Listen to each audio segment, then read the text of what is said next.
பரவாயில்லையே! இவங்க சொன்ன மாரி வந்து சிரிக்கவும் வச்சிருக்கிறாங்க. நமக்கு வந்து அந்த ஃபீலே வந்து குடுத்துருக்காங்க அப்படின்றது நல்லா வந்து புரிஞ்சுது. இந்த இந்த மெத்தட் ஏன் ஃபாலோ பண்ணேன் அப்படின்னா, இது சோசியல் அப்சர்வேஷன்ல இருக்கிற விஷயம் தான். ஓகே. ஏன்னா இது இது வெறுமனே ஒரு சினிமாவுக்கான ஒரு காமெடி சீன் மட்டுமா அத டீல் பண்றதில்ல. ம், ம், ஓவரால் படமே அப்படி நாங்க டீல் பண்ணல. ம், ம்.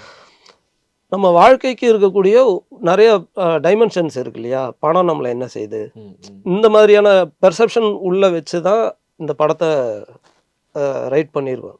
ஸோ அந்த கிளைமேக்ஸுக்கு ஒரு பெர்செப்ஷன் இருக்கு. ஓகே. என்னன்னா, ஒரே நேரத்தில நம்ம சந்தோஷமாவும் இருக்கும், துக்கமாவும் இருக்கும். கடன் வாங்கி ஒரு பண்டிகையை கொண்டாடுறோம். கடன் வாங்கி ஒருத்தன் தன்னோட பிள்ளைய பள்ளிக்கூடத்தில சேர்த்துறான். ம், ம். 1,00,000 2,00,000 கொண்டு போய் கட்டி அந்த புள்ள பள்ளிக்கூடத்துக்குள்ள போய் வகுப்புக்குள்ள போற வரைக்கும் நின்னு ஒரு தந்தையா, தாயா நின்னு அந்த அழக ரசிக்கிறாங்க. ம், ம், ம்.